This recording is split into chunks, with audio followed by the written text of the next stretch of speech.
En el video anterior del curso de física 1.1 habíamos visto que los conceptos básicos de la cinemática. En este video vamos a comenzar con el primer punto, que es la velocidad promedio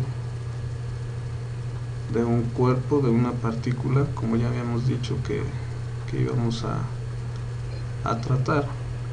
Bueno, la velocidad promedio la vamos a obtener de la siguiente forma.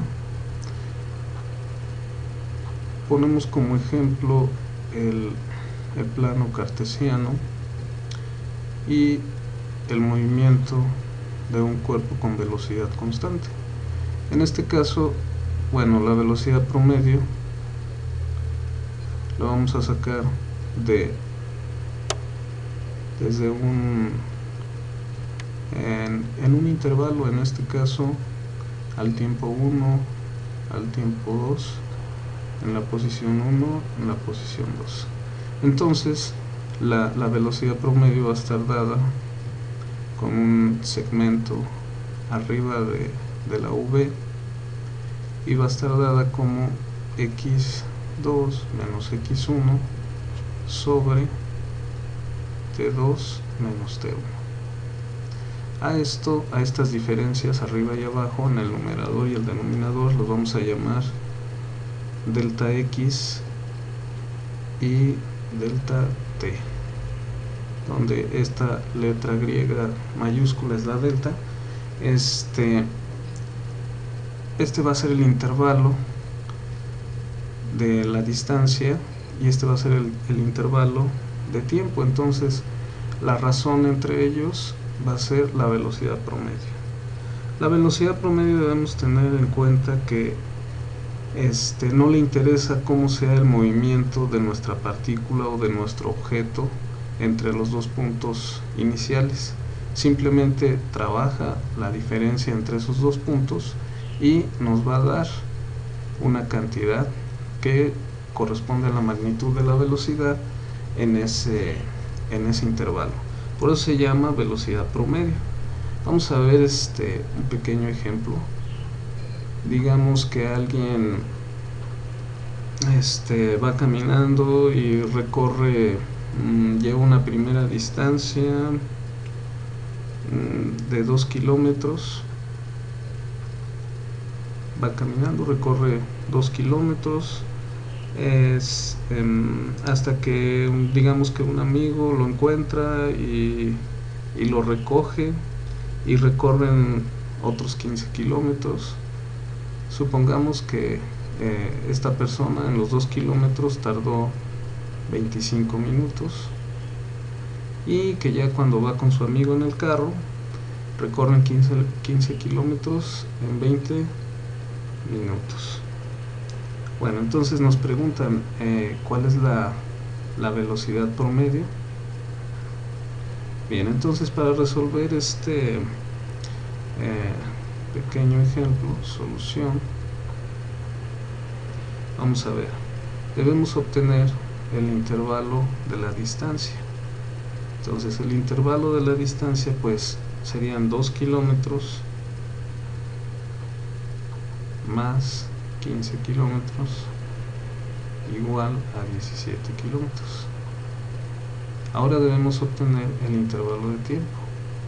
Entonces el intervalo de tiempo pues es 25 minutos más 20 minutos, que eso nos da un total de 45 minutos, o en horas sería 0.75 horas.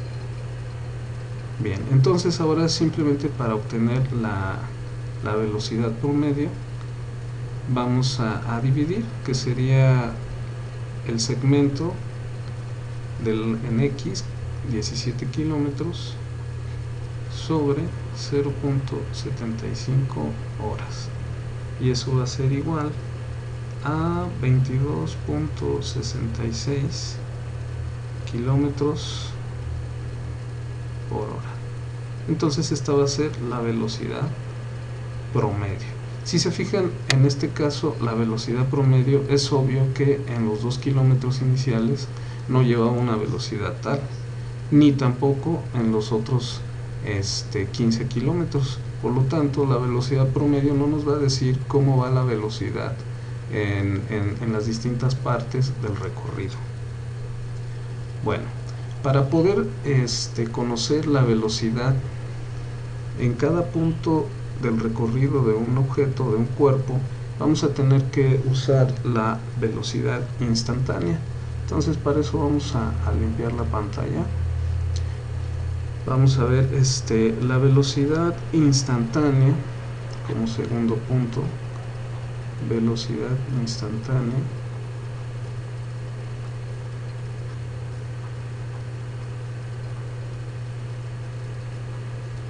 Va a ser el límite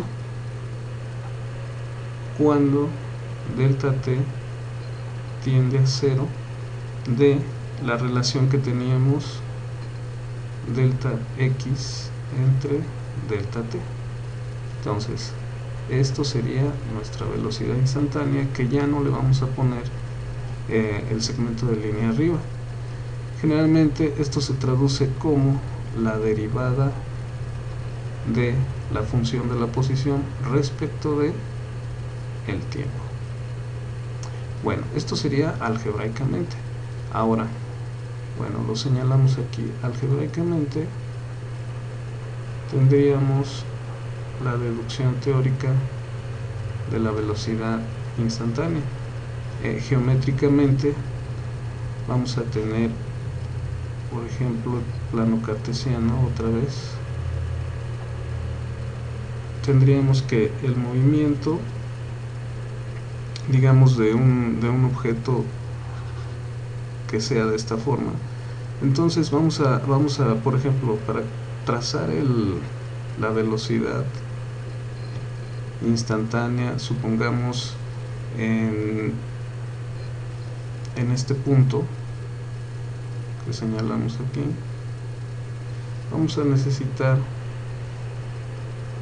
podemos comenzar por la velocidad promedio como lo habíamos hecho anteriormente, pero esto nos va a dar una velocidad que va a depender de este punto y de este punto. Sin embargo, nosotros queremos la velocidad instantánea en este punto. Debemos notar que la velocidad comienza desde acá. Bueno, para eso podemos ir reduciendo el tamaño de delta t, como lo sugiere la ecuación, es decir, cuando el límite, cuando delta t tiende a 0.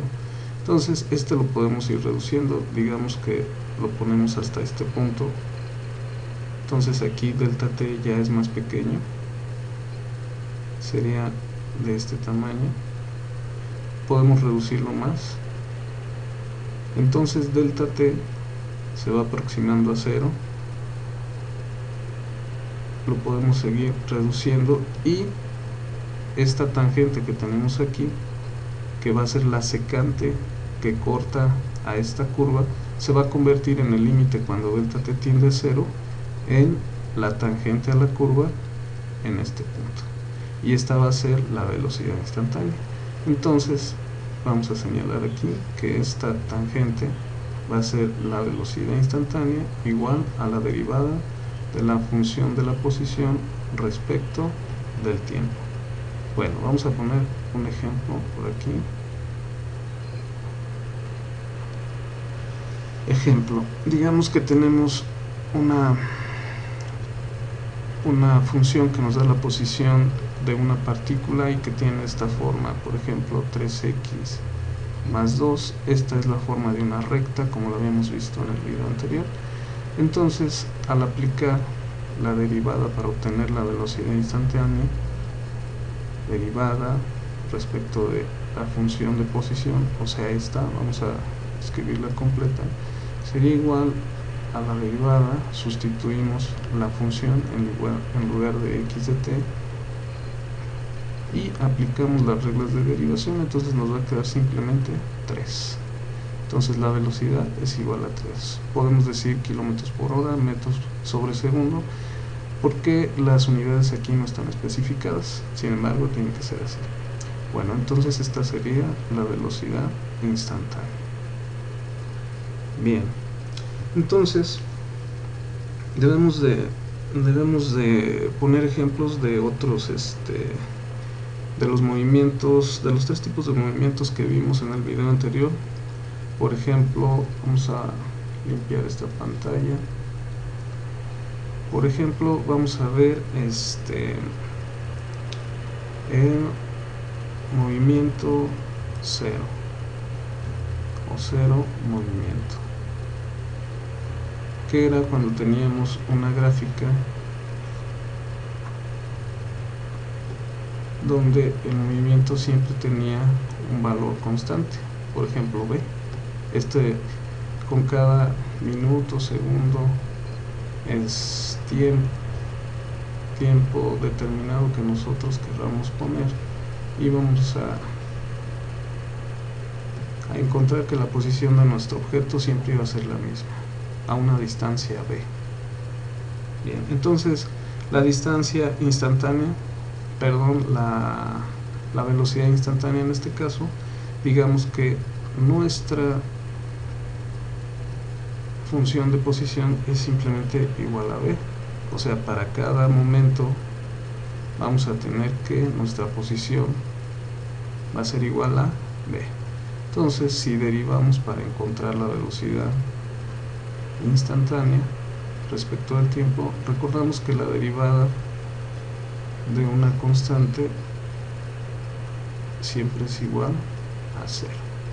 Entonces, la velocidad instantánea va a ser igual a 0.